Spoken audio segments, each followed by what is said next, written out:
ओम शांति।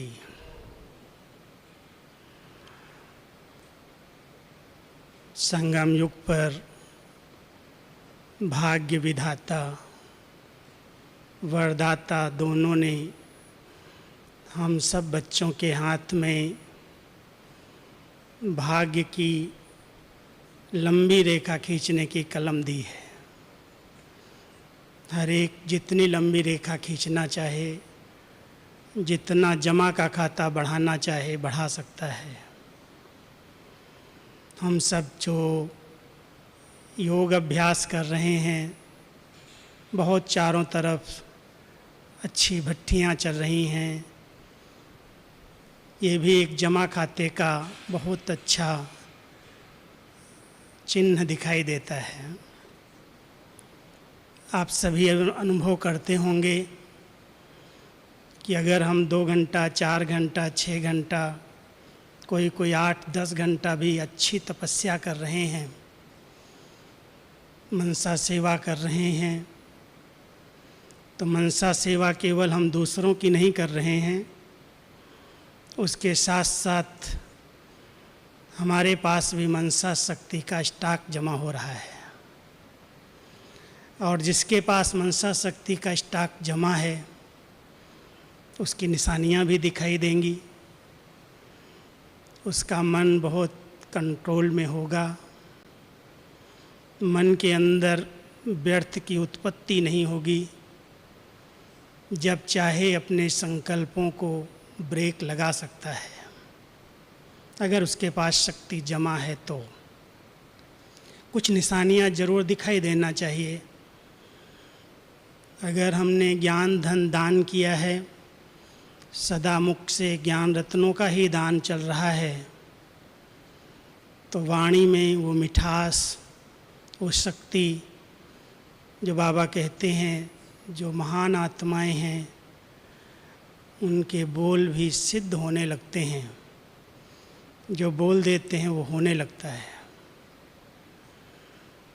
अगर हम कर्मणा से गुणों का दान कर रहे हैं, ऐसे कर्म हमसे हो रहे हैं, जो लोग बहुत कुछ सीख रहे हैं, उनको प्रेरणाएं मिल रही हैं, तो हमारी कर्म इंद्रियां स्वतः शीतल हो जाएंगी। वो कंट्रोलिंग पावर आ जाएगी, जो कर्म इंद्रियों में कोई भी उत्तेजनाएं नहीं रहेंगी। सहज रूप से हल्कापन, फरिश्तेपन का अनुभव होने लगेगा। तो ऐसी बहुत सी निशानियां हैं। अगर हम जमा के खाते पर ध्यान देते हैं, और वर्तमान समय हम सभी ब्राह्मण बच्चों को विशेष इस बात पर अंडरलाइन करना चाहिए कि बचत कितनी है, खर्चे कितने हैं। अगर खर्चे अधिक हैं, बचत कम है, कमाई कम है, तो कभी न कभी किसी से उधार लेना पड़ेगा, कर्ज लेना पड़ेगा। कोई भी परिस्थितियां आती हैं, जिन्होंने बहुत अच्छी तरह से स्टॉक जमा किया है, जिनके पास स्टॉक भरपूर है, वो परिस्थितियों को इतना सहज पार कर लेते हैं जैसे उनके लिए कोई खेल है, क्योंकि उनके पास खजाने हैं, शक्तियाँ हैं। हम सबको समय पर समय बाबा ने 3 खजाने जमा करने का इशारा किया है। अंतिम समय के पहले हम सबको ऐसा गुप्त पुरुषार्थ करके प्रारब्ध अच्छे से अच्छी बना लेनी है। दिखावे वाला पुरुषार्थ नहीं है, बहुत गुप्त पुरुषार्थ है। और पुरुषार्थ भी कोई बड़ा नहीं है। बाबा ने बहुत सिंपल एक शब्द में कहा है, पुरुष आत्मा तो इस रथ पर विराजमान है। आत्म अभिमानी स्थिति में रहने का ही सबसे अच्छा पुरुषार्थ है। और इस अभ्यास से जितना हम रूहानियत को बढ़ाते हैं, आत्मिक स्थिति में रहते हैं, उतना हम कर्म इंद्रियों के राजा बन जाते हैं। और जो कुछ करते हैं कर्म इंद्रियों से, उससे बहुत अच्छी जमा की पूंजी जमा हो जाती है। भविष्य प्रारब्ध के पहले ही वर्तमान समय ऐसी श्रेष्ठ पुरुषार्थी आत्माएं इतनी संपन्न रहती हैं जो दूसरी कमज़ोर आत्माओं को भी वो मदद करती हैं। कोई भी आत्माएं उनके सामने आती हैं तो उनको ऐसी विधि बताती हैं, ऐसी शक्ति देती हैं, ऐसी दृष्टि देती हैं जो भी शक्तिशाली बन जाए, उसकी कमी कमजोरियां समाप्त हो जाएं। हमारे पास जमा है तो हम दूसरों को दे सकते हैं। तो पहला खाता हम सब जमा कर रहे हैं, बहुत गुप्त पुरुषार्थ से, तन मन धन सफल करके, आत्मिक स्थिति में स्थित रह करके, देही अभिमानी स्थिति द्वारा कर्म इंद्रिय जीत बनकर जो श्रेष्ठ कर्म कर रहे हैं वो जमा पूंजी तैयार हो रही, भविष्य प्रारब्ध भी बन रही है और वर्तमान में बहुत अच्छी श्रेष्ठ स्थिति बन रही है। दूसरा बाबा ने कहा है, बच्चे समय पर दुआएं बहुत मदद करती हैं और हर एक ब्राह्मण आत्मा के पास दुआओं का स्टॉक जरूर होना चाहिए, क्योंकि कई प्रकार की अचानक परिस्थितियां आती हैं। पिछले कोई ऐसे रहे हुए हिसाब किताब आते हैं। अगर हमारे पास दुआओं का स्टॉक है तो बहुत सहज रीति से आने वाले पेपर्स को हम पार कर लेते हैं। हमने देखा बहुत सारे पेपर्स दादियों के सामने आए, यज्ञ के सामने आए, उन्होंने अपनी श्रेष्ठ स्थिति के द्वारा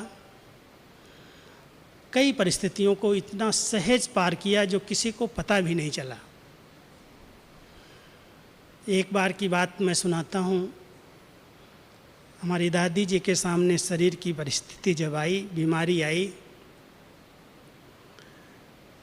सभी के सामने आती है, लेकिन दादी जी ने कैसे दुआओं के द्वारा इस बीमारी को पार किया। दादी जी बॉम्बे से आई थी, हॉस्पिटल से ही आई थी, अपने कमरे में थी और हॉस्पिटल वाली चारपाई पर लेटी हुई थी। मेरा उनके पास जाना हुआ। मैं कहा, दादी से मुझे मिलना है, बहुत ज़रूरी काम है। मैं अकेले में ही गया। दादी जी को ऐसे उस चारपाई पर बिठाया हुआ था, हॉस्पिटल की चारपाई पर, और मैंने साथ में कुर्सी पर बैठ के दादी से दृष्टि पहले ली और फिर कहा, दादी मेरा एक संकल्प बहुत चलता है। तो क्या चलता है? ना दादी, बहुत दिन हो गए मैं आपके नाम से पत्र लिखता हूँ। पहले तो आप खुद लिखाती थी, उसके बाद जब मैं लिख के जाता था तो आप पढ़ती थी, पास करके देती थी, लेकिन अभी करीब 6 महीने से अधिक समय हो गया, आपने पढ़ना बंद कर दिया, आपने लिखाना बंद कर दिया। अभी मेरी थोड़ी दिल खाती है कि मैं प्रकाशमणि बन करके पत्र कैसे लिखूं। तो बहुत प्यार से बोलती है, अरे तुम तो बहुत अच्छा लिखता है, बाबा का वरदान है, दादियों की दुआएं हैं, तुम बहुत अच्छा, तुम लिखते रहो, कोई नहीं, मैंने छुट्टी दी है तुमको, लिखो। मैंने कहा, नहीं दादी, मेरे को लगता है कम से कम अभी जब आप आ गए हैं मधुबन में तो पत्र लिखाओ। ये हमारी बहुत प्यारी सी मीठी मीठी रूह रिहान चल रही थी। गुलजार दादी सामने आ गई। गुलजार दादी कहती हैं, आज दोनों क्या रूह रिहान कर रहे हो? बहुत हंसते हुए बोला। तो दादी कहती, आज पता नहीं इसको क्या हो गया है, बार बार कहता है पत्र लिखाओ, पत्र लिखाओ। अरे दादी, इतना अच्छा लिखता है, सब ब्राह्मण कितना खुश होते हैं। तो दादी बहुत प्यार से बोलती है, दादी आपको लिखाना तो चाहिए। और दादी ने, गुलजार दादी ने जो शब्द कहे, दादी फिर कभी कट नहीं करते थे। गुलजार दादी ने बोला तो मेरे तरफ देख के कहती, अच्छा लिख। तो मैं तो कॉपी पेंसिल लेके गया था, मैंने लिखना शुरू किया। मैंने कहा, दादी लिखाओ। तो पहली लाइन लिखाती है, लिखो, दादी बॉम्बे हॉस्पिटल से आई है और 100% ओके है। मैं रुक गया। हमने कहा, दादी ये तो मैं नहीं लिखूंगा, और ये अगर लिखूंगा तो 100% झूठा हो जाएगा। मैं कैसे लिखूं कि आप 100% ओके हैं, अभी तक ऑक्सीजन है, अभी आप उठ फिर चल नहीं सकते हैं, मुरली नहीं सुना सकते हैं, क्लास नहीं करा सकते, मैं कैसे लिखूं 100% ओके हैं। तो मेरे को ऐसे जोर से ऐसे दृष्टि देते कहती है, मेरे को क्या हुआ है, मेरे को क्या हुआ है। तो मैं चुप। कहती है, अरे ये तो डॉक्टरों का कोई चक्कर है, मैं तो 100% ओके हूँ, ये तो 80-90 चलता है। ऐसे कह के फिर कहती है, तुमको पता है, अरे मेरे पास बाबा की दुआएं, परिवार की दुआएं, सब की दुआओं का स्टॉक है, मुझे कभी दर्द की महसूसता नहीं हुई, मुझे कोई दुख थोड़ी है, तकलीफ थोड़ी है, मैं तो 100% ओके हूँ, कौन कहता मैं बीमार हूँ। वो उनकी स्थिति थी, वो उनके पास दुआओं का स्टॉक था। हम सभी भी ध्यान दें, किसी भी प्रकार की, ये तो शारीरिक बीमारी आती है, कोई कोई बड़े सरल रीति से, सहज रीति से सूली को कांटा बना करके सहज पार कर लेते हैं। दुआएं उनको बहुत मदद करती हैं, दर्द की अनुभूति नहीं होने देती। आज गुलजार दादी को देखो, लाखों ब्राह्मणों की दुआएं हैं उस आत्मा को, बाबा की तो दुआएं हैं ही हैं, उनका तो रथ है वो। डॉक्टर्स आते हैं, पूछते हैं दादी कैसे हैं, तो डॉक्टर्स के पूछने के पहले ही बोल देती, आप ठीक हैं, आप ठीक हैं। दादी के ऊपर चेहरे पर कभी भी आपको लहर नहीं दिखाई देगी, कोई तकलीफ़ है, कोई बीमारी है। इतनी निश्चिंत तपस्वी मूर्त, बाबा उनसे कौन सी सेवा करा रहा है, वंडरफुल सेवा चल रही है। दुआओं का स्टॉक है आत्मा के पास, अच्छा पुरुषार्थ किया हुआ है, और पुण्य की पूंजी तो कितनी जमा है, जो भविष्य में क्या बनेंगी वो तो आप हम सब जानते हैं। ये 3 खाते हम सब ब्राह्मणों को चेक करने चाहिए और जमा करने चाहिए। एक तरफ हम बहुत अच्छा पुरुषार्थ करके अपनी प्रारब्ध, वर्तमान और भविष्य अच्छे से अच्छा बना लें, और दूसरी तरफ इतना सुख दे करके, सबको समय पर साथ दे करके, एक दूसरे को रिस्पेक्ट दे करके, एक दूसरे के साथी सहयोगी बन करके दुआएं कमा लें। अगर किसी आत्मा को भूल चूक से भी बद दुआएं मिलती हैं तो उसका योग नहीं लगता। कितना भी आप बैठे रहो, योग लगेगा ही नहीं। एक तरफ से आप योग लगाने की मेहनत करेंगे और दूसरी तरफ उनकी बद दुआएं आपको डिस्टर्ब करती रहेंगी। इसलिए हम सब ब्राह्मण बच्चों को इस पर ध्यान देना है। जिनके पास दुआएं हैं वो हल्के हैं, डबल लाइट हैं, कैसा भी पेपर आ जाए वो खुद को बदल लेते हैं, वो बदला लेने की भावना नहीं रखते, खुद बदल जाते, सहज बदल जाते। तीसरा, बहुत गुप्त रीति से, जैसे ब्रह्मा बाबा ने अपना पुण्य की पूंजी जमा की, कितना गुप्त किया। इतना बड़ा यज्ञ बाबा के धन से, जो उनकी लौकिक कमाई थी, उससे 14 साल तक चला। भले उनके साथ और 2-3 परिवार समर्पित हुए थे, लेकिन गुप्त दान महापुण्य। कई बार बाबा ने कहा, इस हाथ से करो, इस हाथ को भी पता न चले, पूंजी जमा हो गई। कभी भी किसी मुरली में वर्णन नहीं किया कि मेरी संपत्ति से इतने सबकी पालना हुई, मैंने इनकी पालना की। अरे बाबा करन करावनहार है, वो करा रहा है, हुंडी उसकी है, भरने वाला वो है। कभी भी बाबा के शब्दों में भी, कहीं वर्णन में भी नहीं आया कि मैंने किया है, मैं करता हूँ। हम सबको एक बात बहुत अंडरलाइन करनी है कि जमा करने के तो अनेक साधन हैं, अनेक स्रोत हैं जमा करने के। जैसे कोई कुआं खोदा जाता है, 5-7 स्रोत मिल जाते हैं, तो अपने आप चारों तरफ से पानी आता जाता है, कुआं भरता जाता है। लेकिन अगर कोई एक सूक्ष्म दरार है अंदर, तो एक तरफ से सब स्रोत उसको भर रहे हैं और दूसरी तरफ से वो दरार से धीरे धीरे सीपेज होते होते थोड़े दिन के बाद वो खाली हो जाता है। जमा है, आ रहा है सब तरफ से, लेकिन उस सूक्ष्म दरार को ढूंढना बहुत मुश्किल है, पता ही नहीं चलता कहाँ से है। कई बार आप लोगों ने सुना होगा नक्की लेक में इतना पानी भरता है, हर साल फुल होती है, ओवरफ्लो होती है, थोड़े दिन के बाद ये खाली हो जाती है। बहुत साइंटिस्ट आए, लोगों को ने कहा कि इसके लीकेज को बंद करो। बहुत खोज किया, पता ही नहीं चलता लीकेज कहाँ है।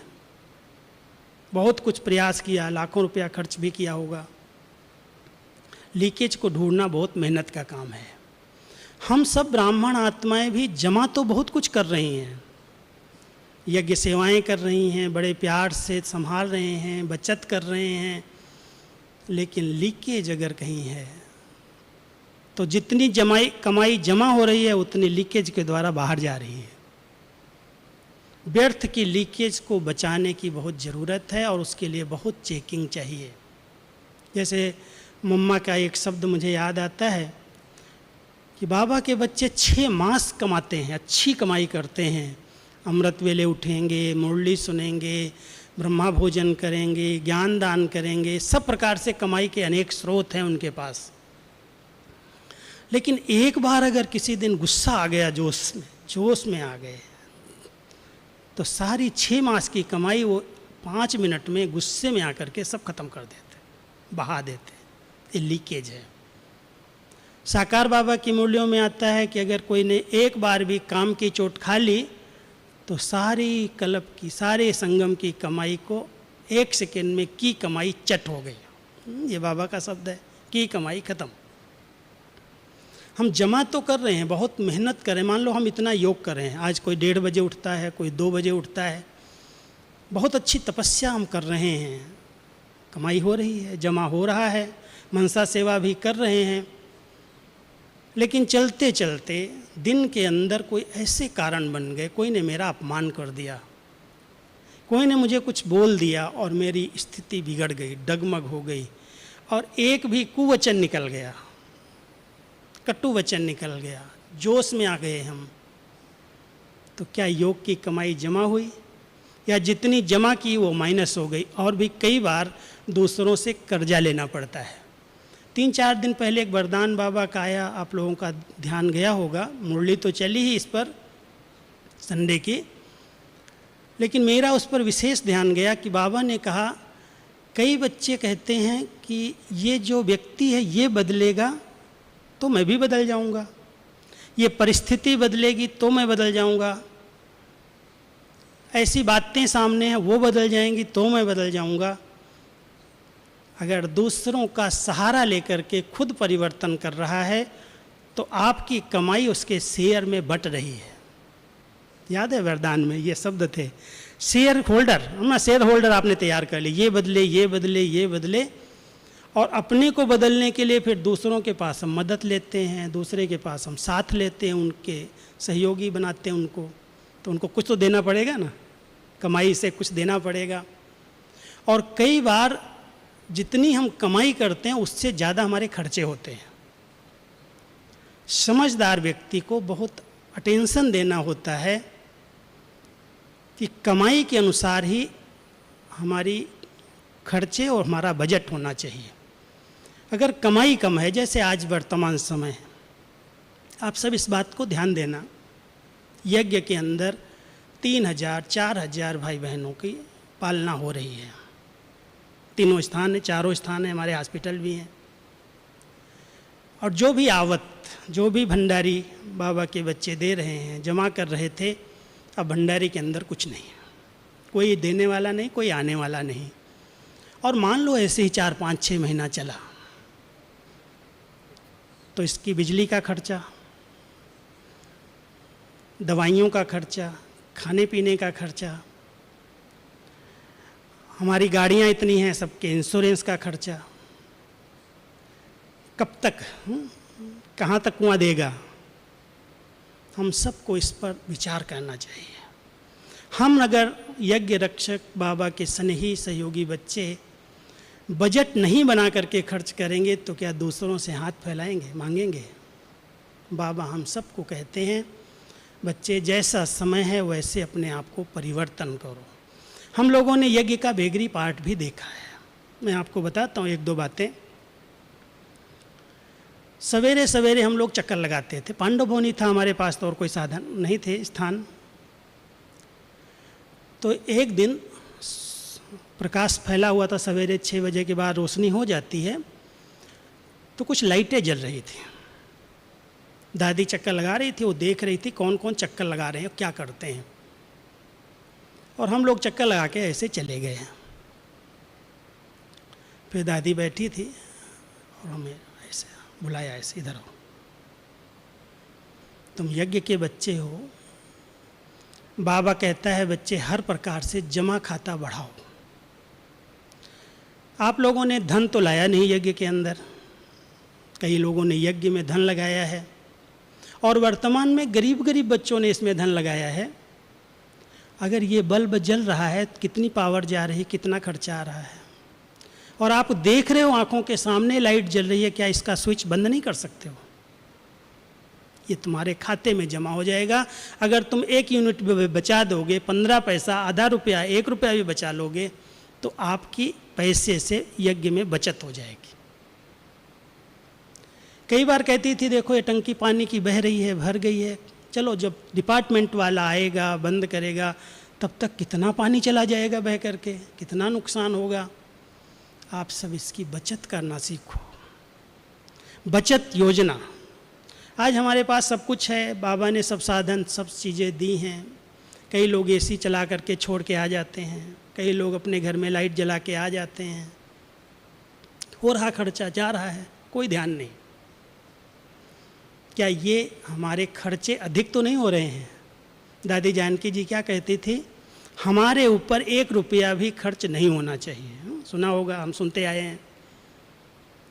अरे हम कमाई कितनी कर रहे हैं और खर्चे कितने हो रहे हैं, एक एक दिन में हमारे ऊपर खर्चा कितना हो रहा है, हम कमा कितना रहे हैं, हम सोचें। यज्ञ हमारा हर प्रकार से हमारी पालना कर रहा है, हम सबको इसका बजट बनाना चाहिए। कम से कम खर्चे हों, व्यर्थ में न जाएं, लीकेज न हो, उसको हम बचाएं और बचा करके यज्ञ को और समृद्ध शक्तिशाली बनाएं। ये हम सब की जवाबदारी है। जमा करने के लिए अनेक साधन हैं, लेकिन हम 3 बातें आपके ध्यान पर आ रहे हैं, सब ध्यान देना। एक तो जिसने अपनी जीवन को बहुत सहज और सरल बनाया है, आवरण नहीं है किसी चीज़ का। मैं बड़ा हूँ, मुझे ये साधन चाहिए, मुझे ऐसी गाड़ी चाहिए, मुझे ये चीज़ें चाहिए। कई लोगों को मैंने इतनी सेवा की है तो उसका रिटर्न चाहते हैं और ले रहे हैं। सेवा किया, यज्ञ में भाग्य बनाया, बहुत अच्छा पुण्य जमा किया, लेकिन अगर उसी की भेंट में हम उसका रिटर्न ले रहे हैं तो ऐसा न हो जितना हमने जमा किया उतना हमारा माइनस हो जाए, और माइनस होता गया तो एक दिन दूसरों के आगे हाथ फैलाना पड़ेगा। बाबा तो चाहते हैं मेरे बच्चे इतना जमा कर लें जो 21 जन्म तो क्या 84वें जन्म के अंत में भी कभी किसी के आगे हाथ न फैलाना पड़े, संपन्न संपूर्ण भरपूर होकर के रहें। और हम सबको इस बात को अंडरलाइन करनी है कि अगर जरा भी किसी प्रकार की देखा देखी है, मैं है, आवरण है। एक बात बहुत अच्छी बाबा कई बार मुरली में कहते हैं, कईयों के पास स्टॉक जमा होता है, बहुत जमा हमने किया है, हमने तन से सेवा की है, मन से की है, धन बचत किया है, धन यज्ञ में लगवाया है, अपना भी लगाया, दूसरों का भी लगवाया, बहुत नशा रहता है, खुशी भी रहती है, दिखाई देती है चलन से, इनको बड़ा नशा है कि मेरे पास जमा है, पूंजी जमा है। लेकिन जमा हुई पूंजी को अगर चेक नहीं कर रहे हैं और कोई उसमें कीड़ा लग गया है घुन बीच में, तो जब खोल के देखेंगे तो क्या होगा, होते हुए भी स्टॉक खाली है सब कुछ जमा किया था। इस जीवन में भी कई बार मैं और मेरे का कीड़ा लग जाता है। मैंने किया, मैं करता हूँ, मैं नहीं करता तो कौन करता। ये बहुत सूक्ष्म कीड़ा है जो जमा के खाते को माइनस कर देता है। इसलिए बाबा कहते हैं बच्चे अपने आप को निमित्त समझो, नम्रचित समझो, निर्माण चित्त होकर के रहो। करन करावनहार बाबा करा रहा है, कर्तापन का जरा भी भान ना आए तो जमा हो जाएगा। अगर कर्तापन का भान आया तो एक तरफ जमा होगा, दूसरी तरफ माइनस हो जाएगा। इसलिए ये जीवन बहुत सहज सरल ऐसी जीवन हो जिसमें कहीं पर भी दिखावा न हो, कोई ये न कहे कितने राजाई ठाट से रहते हैं, कैसे रहते हैं, गरीबों के पैसे को कैसे ये प्रयोग कर रहे हैं, कैसे यूज कर रहे हैं। अगर ऐसी कोई की भावना भी जागृत हुई तो उनकी यज्ञ के प्रति भावनाएं टूटती हैं। ये बहुत ध्यान देने की आवश्यकता है। हम सबको बहुत सहज सरल जीवन जीना है। और दूसरी बात है, बीतती जो बीत गई उसका चिंतन नहीं करना, और भविष्य तो जो वर्तमान पर आधारित, जो वर्तमान अच्छे से अच्छा, उसका निश्चित भविष्य अच्छा है, उसको कुछ सोचने की ज़रूरत नहीं है। लेकिन वर्तमान को अच्छा से अच्छा बनाने के लिए हम श्रीमत में मन मत मिक्स न करें। जो बाबा की श्रीमत है, श्रीमत सिर माथे, बहुत दिल से बाबा की हर आज्ञा का पालन करने वाली आत्मा, बड़ों की बात को रिस्पेक्ट देने वाली आत्मा। कई बार ऐसे होते हैं संगठन में कोई बातें आती हैं, बाबा एक बहुत सुंदर वरदान देता है कि संगठन के बीच में, अगर हमारी दादी जी प्रैक्टिकल बात करती थी,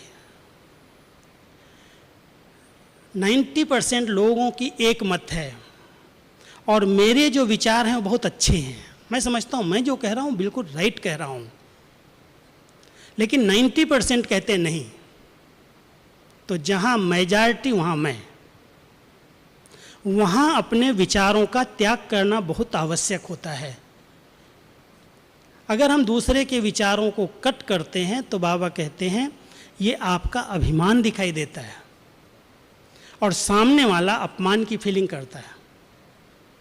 जहाँ अभिमान और अपमान ये दो चीज़ें आ गई, वहाँ पर आपका जमा खाता समाप्त हो गया।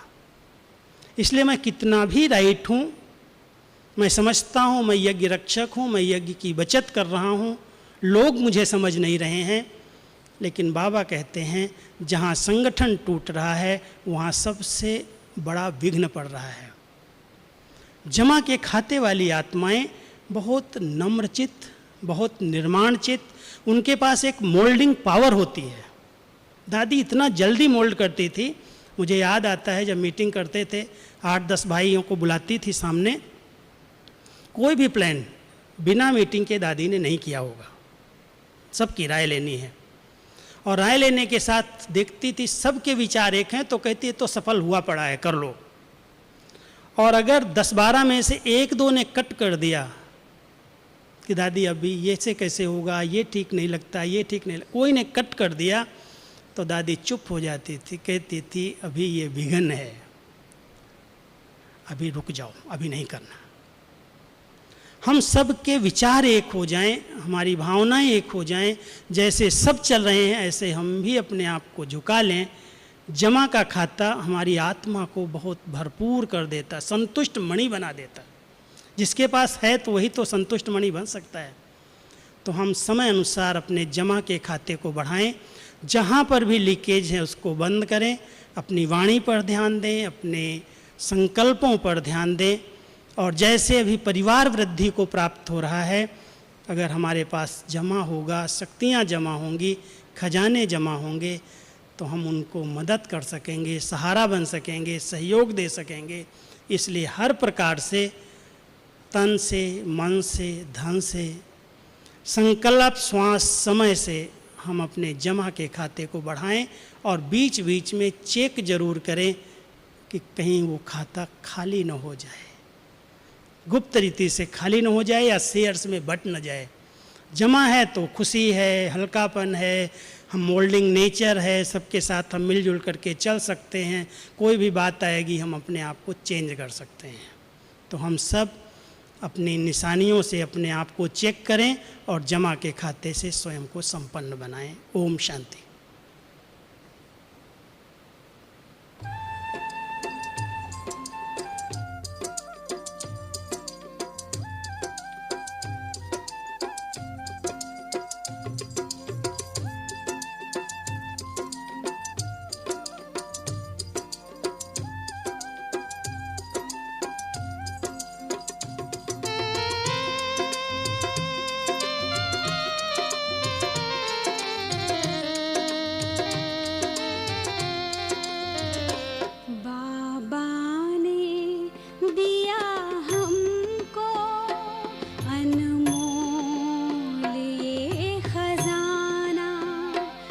बाबा ने दिया हमको अनमोल ये खजाना, देखो इसे कभी तुम व्यर्थ ना गवाना, देखो इसे कभी तुम व्यर्थ ना गवाना।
के सच्चे सच्चे हैं, जो दिल के सच्चे सच्चे हैं।